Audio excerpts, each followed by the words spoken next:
তো নমস্কার বন্ধুরা, সবাই কেমন আছো? আশা করি সবাই ভালো আছো। তো আজকে আমি যে বিষয়টি নিয়ে কথা বলবো সেটা হচ্ছে ফেসবুক। ইতিমধ্যেই কিন্তু ফেসবুক নিয়ে সবাই খুব হয়রানি হয়ে যাচ্ছে।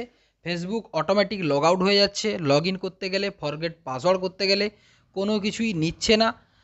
এই রকম সমস্যার সম্মুখীন কিন্তু সবাই হচ্ছে, সবাই যতজন ফেসবুক ইউজার আছে সবাই কিন্তু এরকম সমস্যার সম্মুখীন হচ্ছে।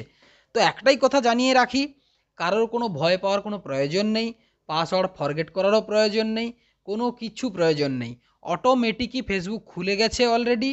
এবং ভবিষ্যতে যদি এরকম প্রবলেম হয়ে থাকে, কেউ ভুলেও ফরগেট পাসওয়ার্ড বা আবার নতুন কোনো অ্যাকাউন্ট খোলার কোনো চেষ্টা করার কোনো প্রয়োজন নেই।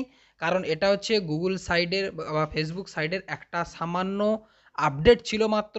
তারা ওই ফেসবুকে কিছু আপডেট নিয়ে এসেছিল এবং কিছু কাজ করছিল, তার জন্য কিছুক্ষণ ফেসবুকটাকে বন্ধ রেখেছিল।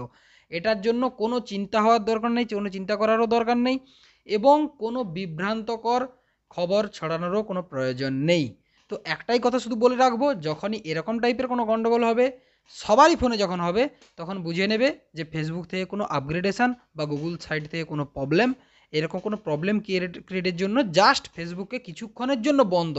ফেসবুক এখন এত বড় একটা প্ল্যাটফর্ম যেটা কিন্তু সম্পূর্ণ অফ করে দেওয়ার ক্ষমতা কারণ নেই বা সম্পূর্ণ অফ কিন্তু হবে না। তাই ভয় পাওয়ার কোনো প্রয়োজন নেই। অযথা ফরগেট পাসওয়ার্ড করলে প্রবলেম নিজেদেরই হবে। তাই কিছুই করার দরকার নেই। যখনই এরকম প্রবলেম হবে, জাস্ট ফোনটাকে কিছুক্ষণের জন্য রেখে দিন। 2-3 ঘন্টা কি 5 ঘন্টা পরে দেখবেন অটোমেটিক সব কিছু ঠিক হয়ে গেছে। বুঝতে পারছো সবাই? তো আজকের জন্য এতটুকু জানানোর ছিল। ভয় পাওয়ার কোনো কারণ নেই। তো যদি ভালো লেগে থাকে একটা লাইক দিয়ে দিও, চ্যানেলটি সাবস্ক্রাইব করে দিও। আজকের জন্য এতটুকু। বাই।